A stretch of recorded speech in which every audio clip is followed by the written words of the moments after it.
icon and living legend, Mr. P.K. Thungon, our first and former Chief Minister of Arunachal Pradesh,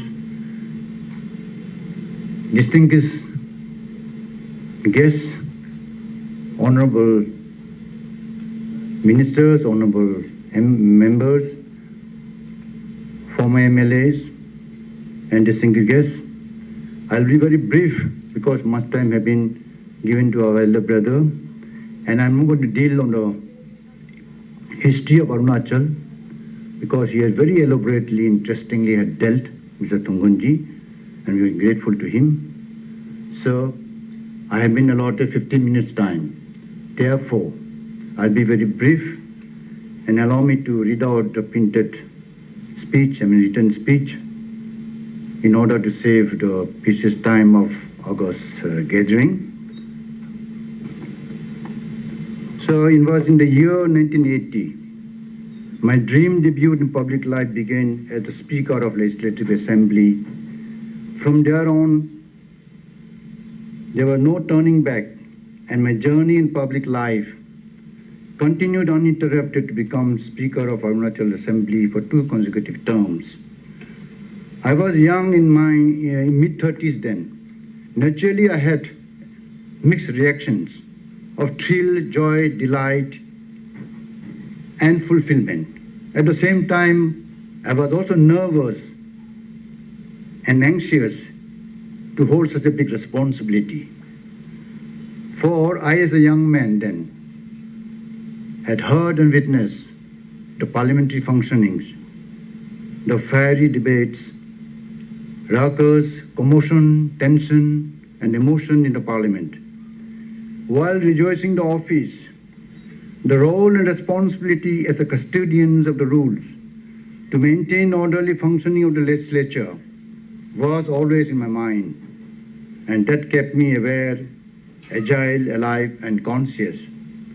Standing before you here brings back memories of 45 years ago when I was Speaker. Some untold tales that sound like classic stories to the young generation today. Some may sound incredible today, but we are all true. 45 years ago, the environment of overall landscape in all the fields were quite different from today. When I first assumed the chair of Speaker, it was still Union territory.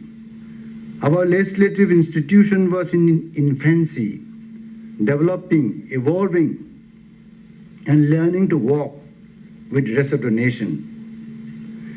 There was only 30 elected MLAs and 3 nominated, representing 5 districts then. And as Union territory, we were entitled only 5 cabinet ministers. The early years came with several challenges. The assembly functioned out of a modest Assam-type structure building in Naharlagun with limited sittings, inadequate ventilations, and no catering facility as such. MLAs were not allotted official vehicles and permanent accommodation. Only a modest travel allowance and single-room accommodation in MLA hostel, the 2 during the session time. But those constraints could not dampen the collective spirit of our members who worked tirelessly, relentlessly for their people they represented. What made those years special was the caliber of leadership. The opposition bench were graced by stalwart like Tomoriba, Bakin Pertin, Okenlego, Onyakrome, and Wangla Luangcha, to name few. They were how this opposition with a meager number could take on the powerful full-strength government on many issues through their eloquence, fiery speeches, and deliberations. Thumping the decks, voice loud and clear, asking the government to reply and justify on many developmental issues, productive, constructive, progressive, positive, and healthy. On the treasury benches, we had distinguished names such as Gegong Apang, Tadak Dolom, Tarak Tang, Mukut Miti, Sobeng Tang, Tarak Basar, Dorji Khandu, Sring Tasi, to name few. The house came alive with passionate debates, ideological clashes, sharing meals, laughter, playing badminton and indoor games. It was a democracy at its best. Adversarial in debates, but unified in purpose. Ours was an union territory with many shortfalls. That common hardships and struggle became a common strength to strengthen the spirit, the unity and solidarity of all members cutting across party lines. Those were the days when most of the villages, particularly in the remote areas, were not connected by motorable roads. To reach these far-flung communities, we had no option but to travel by foot, sometimes days together. We shared humble meals in the bamboo huts, warmed by the fireside, and sat shoulder to shoulder with the village elders under the starlit sky, listening intently to their hopes, struggle, and dreams.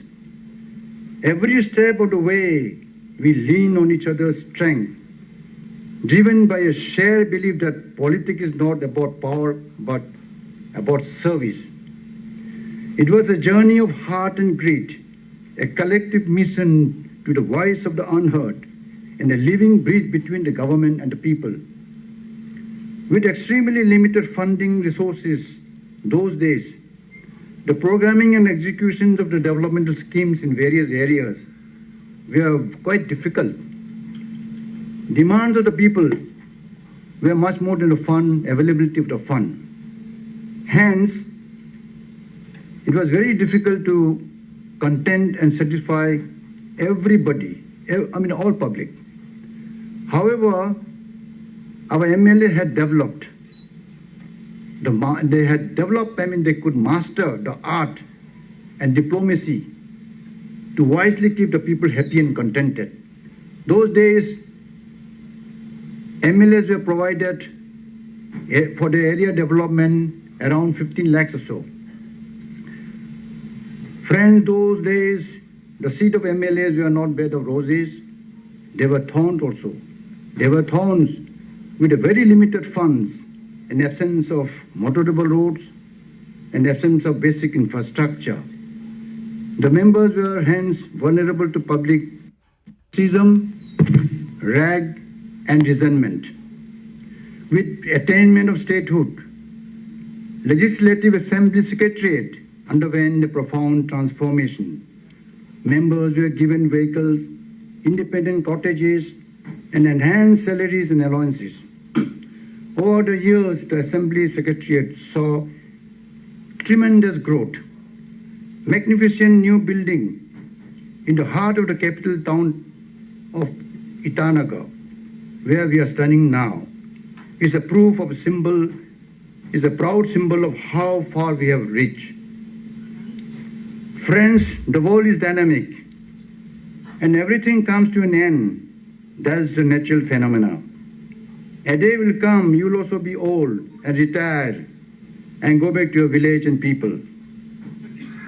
I have seen life while in power. I have also seen life being out of power. Hence, I have seen closely and I understood better what life is. More than I think many of you, because you are yet to see the life after your retirement. So therefore, I say, friends, the people remember us not by the position and power we hold, but by the footprint that we leave behind through our good deeds.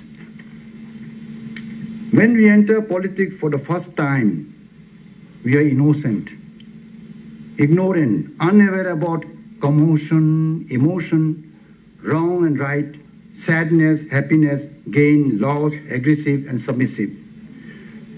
Then over the period, it doesn't take much time to get to know what politics is all about. You learn to become more agile, alive, and aware of situations and surroundings that shape your vision, your decision, and action. So there is sad and wrong perception about the politicians all over the world that see politicians as dishonest and corrupt. But then corruption is a universal phenomenon that had existed since time immemorial. History tells us how in ancient time mighty kings, great rulers and leaders have fell victims and succumbed, how great empire have collapsed. But those days there were no elected assembly, there were no elected parliament, there were no elected leaders. The might was right. Yet there was corruption, there was dishonesty. Therefore, I may be permitted to say that corruption exists in many forms. It is not only directed, or we should not only cast experts into the politics or the politician of public life. I feel that there is corruption in every field. There is corruption, there is social corruption, there is moral corruption, there is corruption there can be corruption in judiciary, educative, bureaucratic, even in big business houses. Therefore, I feel that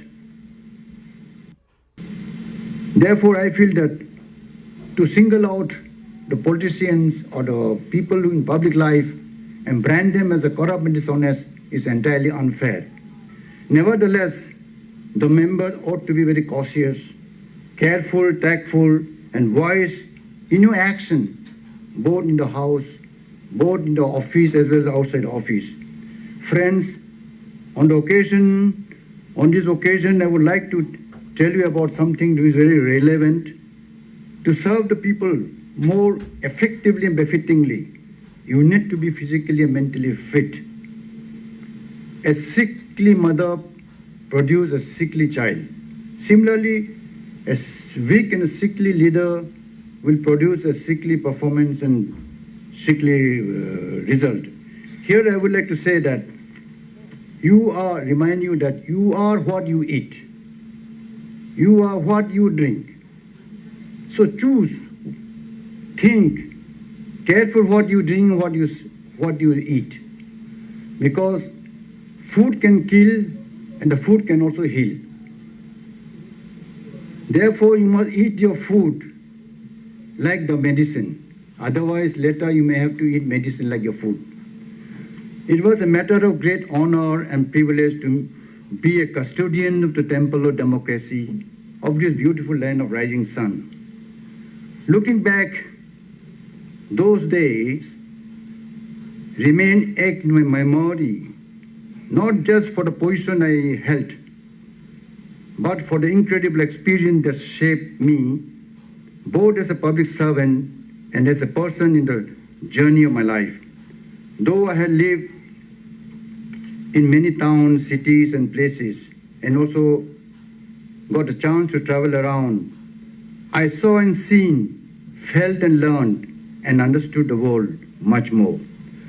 Also did many creative and productive things with your all support over the past years since retiring from active public life. One thing had always remained the same. One thing had always said the same, that I am a former speaker, I am a former minister. This identity no one can take away. So also the identity that you have now, or the identity that you will have tomorrow, or the future, no one can take away that. So build a good identity. And for this eternal identity that I carry today, and which I shall be carrying it till the end of my life, I owe so much to the beautiful people of this land. अगर समय किसी के लिए रुकता नहीं, अगर समय किसी के लिए रुकता नहीं, हम क्यों सही समय के लिए रुके? जो समय अब है वही सही समय है। तो डोंट, सहारा न बना ये दिल, सहारा टूट जाता है। सहारा न बना ये दिल, सहारा टूट जाता है। किस्मत पर भरोसा न कर, किनारा छूट जाता है। मन तन धन से मेहनत करे, सब कुछ हो जाता है। Thank you sir, thank you so much for the patient hearing. Thank you so much.